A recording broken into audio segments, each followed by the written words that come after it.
On this painting, I had the sky much more wintry, evening, almost evening type sky, so I'm going to push the sky darker. This is a Da Vinci Casaneo. This is a quill brush, you can tell based on how it's made. And quill brushes are wonderful for laying big washes. And they also generally keep a fairly good point. So you can see I'm just going to darken the sky just for more contrast and more interest. And you see this is very watery, this mixture. And I do put some of this in the trees so that they don't look pasted on. And just do a quick wash. And this is just watered down Payne's Gray. Payne's Gray is good, is a good dark, cool dark if you have a limited palette. My beginners always have Payne's Gray on their palette just because it's fast and easy. And it's a fast, easy way to darken a painting to get the darks you need. I'm also going to put more darks in here.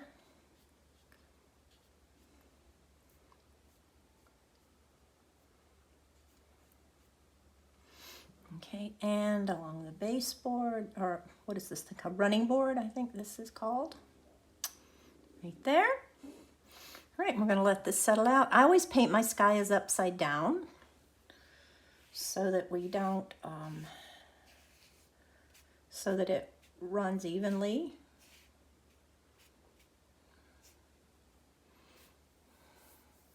And that's much better to me. That's a much better value. I think this, maybe around there. And even darkening this whole grill a little bit, just so it's not so light. Just all my darks, all my mid-tones. We'll just go in and darken them a little bit. I think even this whole wheel and hubcap. Just darken in everything just a little bit. There we go. All right, I think that's better. Okay, even darker here, a little darker there. Everywhere you see a dark value in your painting or your reference photo, or in this case, the reference painting. Yeah, that's better. Okay, we're gonna let that dry out a little bit. Put some darks in here. It's not quite so light. Just knock down the contrast a bit here. This is almost like a unifying wash, just to soften everything and make it not so, just lower the contrast so that the whole painting blends a little bit better. Okay, and we're gonna let that dry. I think I'm pretty much finished with the red. I may just do one more coat in the darker areas of the truck. So we'll see about that in a minute. So we'll be back when this is dry. We're back. I've put another layer of the diluted Payne's Gray on the sky and in some of the dark shadows to give the more of a snow shadow. I've darkened a bit of the, I darkened the tires again, and underneath here even darker. So we're maintaining our value scale. So what we're doing now is I'm working on the greens of the trees, and that's just the ultramarine blue and the new gamboge. And I want different values of the green. So we'll have some highlights on the branches. Let's take our ultramarine blue and mix it in different strengths. So it's all about the pigment ratio when you're painting. You have to adjust your pigment of how much of the ultramarine versus how much of the yellow to get the actual colors that you want. And this is just that same round, Princeton round. And I basically just go in and put the highlights in where I think the sun would hit the tree. And you can just do this randomly. It doesn't have to be precise. So that's kind of our lighter green. We may go in with just a pure yellow on top. We'll see. So just drop some of that in there. Remember, there's so much masking fluid on this. We're going to have to redo this anyway. We're going to have to go back in. And now here's our mid-tone green. And you know, Christmas trees have that blue spruce color to them. So we want to kind of maintain that. And these two shapes merge just together. That's nice. Color mixing is critical in any paint medium that you choose. You really have to learn to mix colors. It just makes life so much easier. I see a lot of people paint right out of the tube colors, and they're just so artificial. It just doesn't look real at all. So I'm blotting my brush, and now I'm going in with even darker value, and I'm going to drop that where the shadows would be in the trees. So just randomly in there. And once we take the masking fluid off, we'll just redo all this again. But this is just, again, it's a roadmap for us. It's kind of showing us where we want to go with this. Okay. All right, so we're going to leave that, let that dry. Now I have got this is my Pyro Red with a little ultramarine mixed in it and a little Payne's Gray mixed in, but just migrated over here. And I'm going to darken some of these where I see darker areas. And in my classes, there will be a reference photo for my students to see, to paint along with. And the actual painting, of course, will be there. That's better. I like that this back part of the truck darker, because that's the way it is on my painting. And this is lighter up here, because that's where the sun is hitting, of course.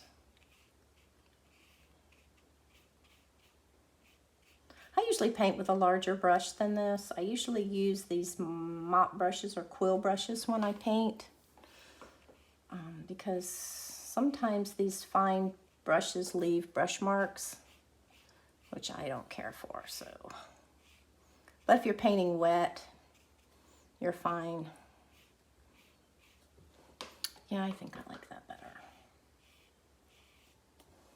Might even do that a little darker right there, because that is right over the wheel. That's better. Okay, let's see how that dries. Let's do the door a little bit darker. I'm picking and choosing shapes to paint so that we get more of a contrast between the parts of the actual truck. You could just do a wash over the entire truck. It would be fine.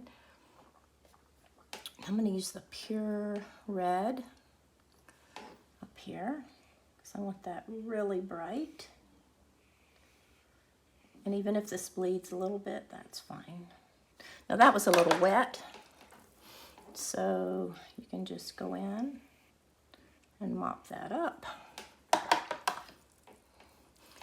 You're always adjusting your mixtures. Okay, we'll see how that dries. We may put a little dark right underneath the snow because there will be a shadow under the snow. Everywhere where there's snow, it's going to be a little darker.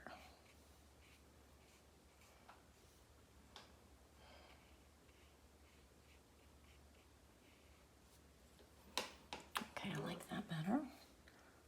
Let's clean that edge up. All right, let's do this part of the truck again. And again, I'm going to do the darker at the top. A shadow underneath the snow. Blotting, then coming in here with just the nice wet wash.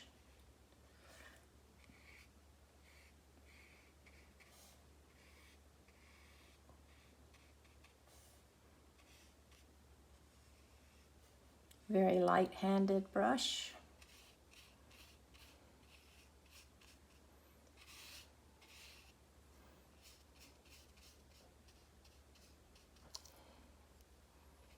Okay. All right, let's get that from puddling there. Okay, I'm liking that better. Don't be in a hurry when you paint. Just take your time and build these layers. So we're building it darker every time. Every pass makes it a little bit darker and a little more saturated. And so we've kind of got this rusty brown look over here, which I kind of like. We're going to go ahead and darken this fender. And this mixture is much wetter than our first layers. A lot of times I paint wetter in the beginning and drier toward the end, which is usually the case. But with this one, it's okay. We're just laying in these washes, getting it to read the way we want it to read. Go over this one more time, put the darks in underneath the snow. Do this again. Painting with the form. Okay, and I'm going to do this back one more time. This time I'm going to paint it this way. If you're having a hard time controlling a pointed brush like this, just get one of your brushes that has somewhat less of a point. Because when you're laying in washes, you don't really need a point. It's just for detail. Okay. Just going right over the masking fluid. It's a great thing about masking fluid. Okay. And this paper, because it's not professional grade paper, I don't know how much it's gonna take in the way of washes. So I'm probably gonna pretty much stop here.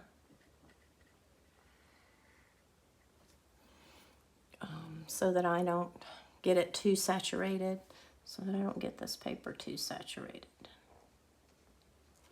All right, so I'm gonna let this dry, and then we're going to take off the masking fluid. I think maybe one more. I don't like how this Pyro Red changes and fades. Has a big color shift, but it's the best fire engine red out there. So, okay, let's see how this dries, and we will be back. We'll add the shadows underneath here once we get the masking fluid off the snow.